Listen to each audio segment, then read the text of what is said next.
This week on WestfordCAT News, Superintendent Bill Olsen's contract extension is still under consideration by the school committee. I know some of you are interested in the superintendent's contract update, and I can tell you that as of tonight, there is no final resolution regarding his contract. Selectmen approved a transportation hardship policy for residents in need of transportation services, and Newport Materials will finally begin monitoring traffic on Route 40. Stay tuned. WestfordCAT News is next.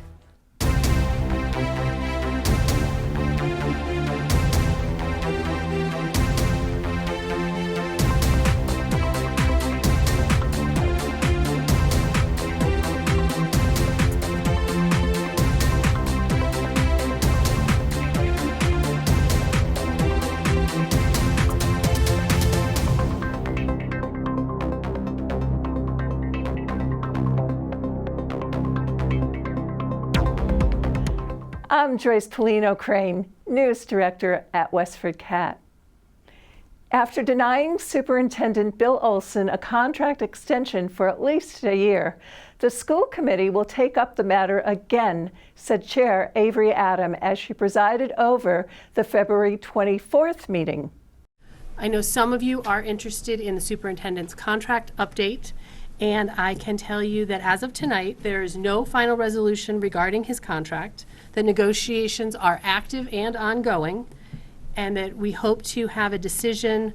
We are optimistic for a solution and anticipate having additional updates at our next March meeting. And so thank you for the time. We will be meeting in executive sessions to finish that negotiation. After almost 50 years as an educator, including 14 years as Westford superintendent, Olsen was denied a contract extension when the current one ends on June 30th. This is due to a list of concerns presented by member Chris Sanders at the February 10th school committee meeting.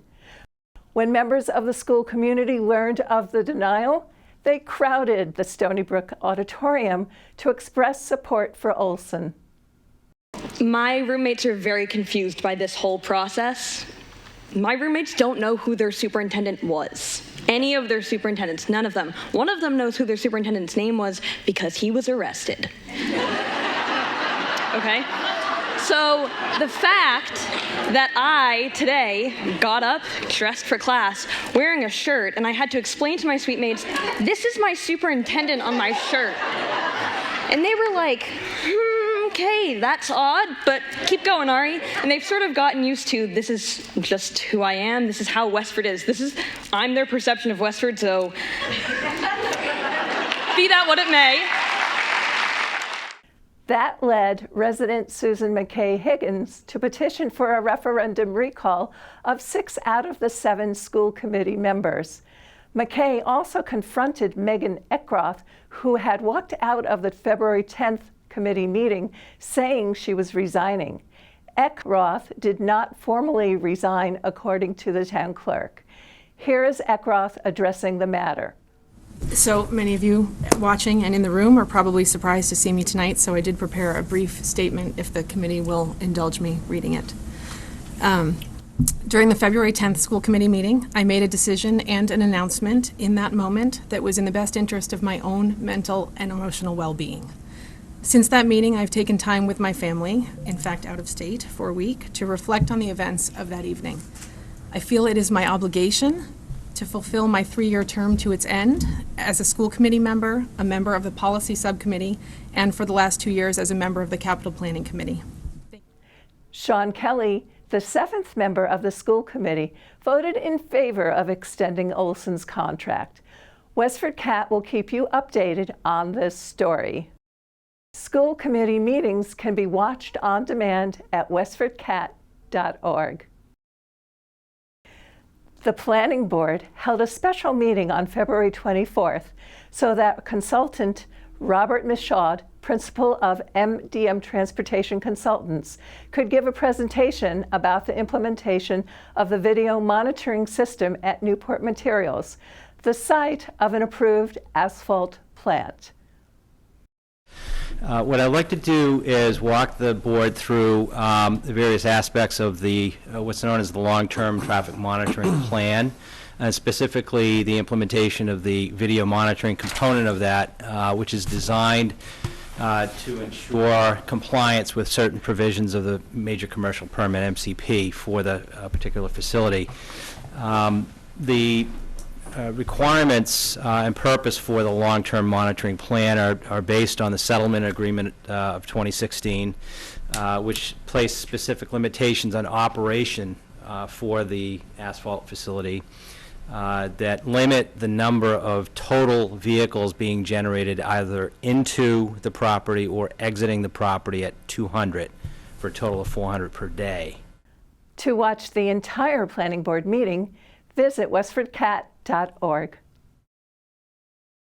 Jennifer Claro, Director of the Council on Aging, won a unanimous yes from the Select Board on February 25th to add a clause to the Transportation Hardship Policy that would allow the Council to provide transportation to those having difficulty getting to work, medical appointments, and other necessary locations. One of the things that we see with our social services is that we have residents that come in that are experiencing transportation hardships. And the way that our contract with the LRTA is set up, we are able to assist those that we serve through the Cameron Senior Center that are age 55 and older.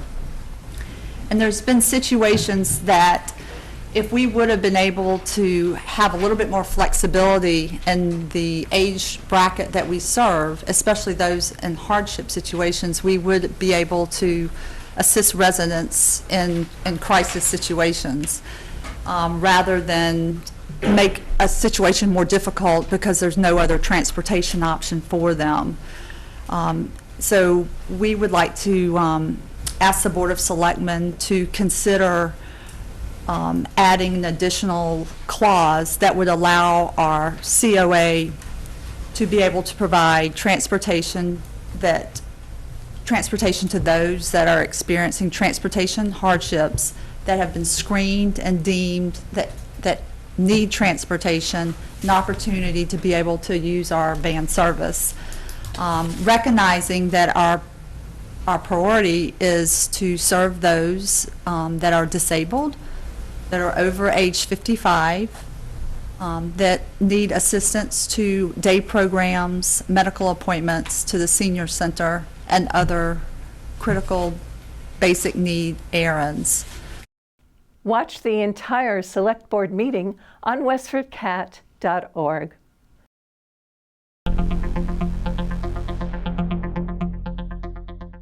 Misty and Butter are two 8-year-old calico cats looking to be adopted together. Here is Westford Cat's production coordinator, Patty Stalker, with more. Misty and Butter are two 8-year-old calicos looking for a home together. Here's the Lowell Humane Society's volunteer coordinator, Marie Belarjon, with more. Hi, my name's Marie. I'm the volunteer coordinator here at Lowell Humane Society. Joining me today are a few of our adoptable friends. We have Misty, and her friend Butters is exploring. They're a pair of 8-year-old cats that are looking for a home together. These two came into the shelter because their owner was having health issues and was no longer able to care for them. They had told us that the pair was very bonded, and while we did try to see if they would do okay by themselves, they very quickly told us that no, they are best friends. Our friend Misty does rely heavily on her friend Butters.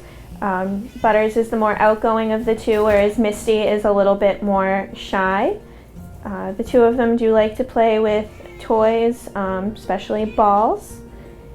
And really they're just looking for a home that's going to be understanding and give them time to settle fully into the home.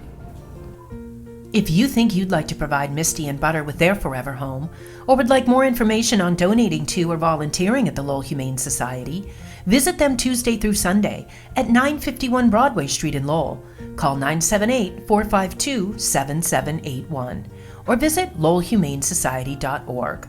You can also find them on Facebook. For Westford Cat, I'm Patty Stalker.